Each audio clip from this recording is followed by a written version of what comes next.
I'm home again for the second time in as many weekends. Schneider needed me to work temporarily on their Home Depot dedicated account, filling in for other drivers who are on vacation. And the workload on this account is designed so that drivers can get home every weekend. But even though I don't want to go home every weekend, there's not much else they can do with me as long as they have me on this account. I hope they get me back on over the road soon because at least this past week the mileage they gave me wasn't very good. And they kept me in the Northeast most of the time where it's often hard to find overnight truck parking. But I'm glad that I am able to offer up these sufferings and inconveniences in prayer as always. And it's good that I'm home this weekend because I get to go with my parents tomorrow to take my grandma out to lunch for her birthday. And I'll be back on the road on Monday, but that's another exciting day for the family because my nephew is supposed to be born. Before I go to bed tonight, I'd like to continue on with the next part of my life story. Last time I briefly mentioned that I had my big conversion of faith in December of my sophomore year of college, and I'm sure you're wondering how that came about. It was a gradual process, as any healthy conversion is, but there were some key turning points that I consider the defining moments of my conversion. The one that happened in December of my sophomore year, which I consider the most pivotal moment of my faith journey because it was then that I quit my last remaining habitual mortal sin, was a culmination of everything I'd been going through since starting college. I still wasn't having much luck with dating as a sophomore, and on top of that, I was beginning to feel like a social outcast again, like I did in high school. The main reason I started feeling like this again was because my fellow Drexel New Student Orientation leaders led me to believe during the summer we worked together that joining fraternity might do me some good. As a freshman, I had no interest whatsoever in Greek life, but many of the LLs were in it, and they gave me the impression that summer after our freshman year that it would be worth a try. So, in the fall, I rushed three fraternities, and not only did I not get any bids, I didn't even make it to the invite only stage of the rush process for any of them.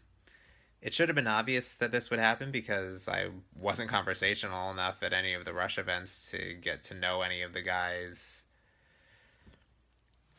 and to be able to earn enough votes to advance in the rush process. But I took their rejection personally because I felt that I could be a valuable member of a fraternity in other ways, despite my introversion, and I thought the few guys in those fraternities who already knew me before I rushed would vouch for me. I felt betrayed and alone, and I couldn't fall back on anyone but God. Desperate for consolation, I took what felt at the time like the biggest leap of faith in my life. Now, this and all my other moments of conversion have something in common. Anyone want to guess what all my moments of conversion had in common? I think I mentioned it in one of my first few videos. Did I hear someone out there say it? Ding, ding, ding, ding, ding! That's right, they all included times I went to confession. Early in my college years, I knew there were disagreements I had with some Catholic teachings. It didn't bother me then because I didn't see anything wrong with picking and choosing which teachings of my religion I wanted to believe. Everyone I looked up to as a role model up until then did it, so why shouldn't I? I'll go to heaven as long as I'm a good person. Or will I? Before I tell any more of my story, I must emphasize that the way I came to embrace the Catholic faith fully was uncommon and not the most spiritually healthy way to get into the faith. Later on, I came to love God and His church for the right reasons, but when I initially decided to buy a one way ticket aboard the devout Catholic train, it was with the wrong mindset. Whenever I decided to repent of ignoring a particular church teaching and go to confession for it, it was more out of a fear of hell than it was love of God and trust in His infinite mercy. Throughout my teenage years, I justified disagreeing with certain church teachings because I believed that the church was wrong, that God's will wasn't what the church said it was on those matters. But after I started college, I began to worry about what would happen if the church was right. I didn't want to risk going to hell, but I also didn't want to start believing and living by church teachings that are widely unpopular these days. I'm sure you can guess which ones I'm talking about. I didn't convert on all of them at once, but over a span of about 2.5 years, I came to have a bitter internal dilemma with each of them. So, you know what I did each time I felt this dilemma with a difficult church teaching? I went to confession and rather half heartedly confessed to disagreeing with, and in some cases not living by, the teaching in question. When I made these confessions, I didn't really feel sorry for disagreeing with the teachings. I would explain to the priests why I thought the church had it wrong on these teachings because I felt driven to justify my sins. I didn't want to change my beliefs or actions, but my fear of hell drove me to bring up these matters in confession just to see what the priest would say about it. And wouldn't you know it, every single time I made a confession like this, the priest told me exactly what I needed to hear to believe in my heart that it was really worth trying to believe and live by whatever teaching I had just brought up. I didn't totally change my mind as soon as I walked out of those confessions. In fact, I would leave those confessions feeling kind of bummed out. Like the rich man in Matthew 19 who went away sad because he had many possessions, and Jesus told him he'd have to get rid of all of them to go to heaven. Initially, I was disappointed that the priest had convinced me that I should try to accept whatever church teaching I had just confessed to rejecting. But over time, it always got easier.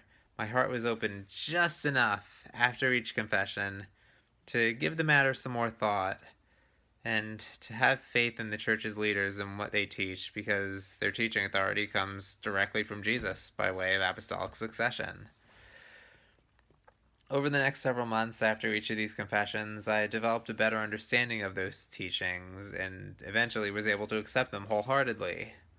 It was a process of growing in both faith and knowledge, which is exactly how the church says it should be. We're not called to accept the faith blindly. We're called to use our God given intellect and discover evidence that proves divinely revealed truths about God and His creation, and then use the gift of faith to believe what is beyond the comprehension of human reasoning. Faith calls us to acknowledge that God is infinitely smarter than us. Just as animals can never acquire the cognitive abilities of man, man can never acquire the cognitive abilities of God. When we accept this truth, we're able to accept our position as children of God, the loving Father. After I took these leaps of faith to trust the church's teachings more fully, I could see for myself why the church was right all along. I could recognize how I was happier without my former habitual sins in my life. And I could see evidence in the world around me that further strengthened my faith on these matters. Today, I'm still very much a sinner and always will be, but now my trust in God and the teachings of His church are complete and unconditional because my life has only gotten better since I started to have that full trust. Yes, I've still experienced suffering practically every day since then, but now I can always trust that God works for my greater good by permitting my sufferings. It's easy for me to have this trust now because I've recognized in hindsight so many times how I'm better off now as a direct result of past sufferings. For example, having Asperger's has been a huge blessing in disguise in that it prevented me from achieving the kind of social life that I once thought would bring me true lasting joy. If it weren't for Asperger's, I may never have formed a true relationship with Jesus and probably would have committed far more sexual sins than the handful I had the opportunity to commit with Asperger's before I took the leap of faith to commit fully to chastity. But it didn't feel that good right after my pivotal moment of conversion. Having just resolved to accept all church teachings, I fell into a phase of Catholic moral scrupulosity. I spent much of my Christmas break that month reading the entire Catechism of the Catholic Church, all 2,865 paragraphs of it.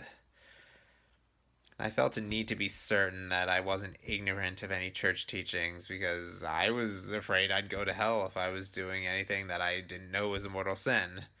Which, of course, would make it by definition not a mortal sin because full knowledge of an act's grave sinfulness is one of the three conditions that must be met for a sin to be mortal. But even after I read that definition of mortal sin in the Catechism, I still went through this scrupulosity phase for a few months. At Christmas Eve dinner that year, I bluntly told my family that I was seriously worried they'd all go to hell if they didn't start obeying all the precepts of the church. And obviously that didn't go over too well, but luckily we all still remained on good terms after that. That's enough of my life story for one night.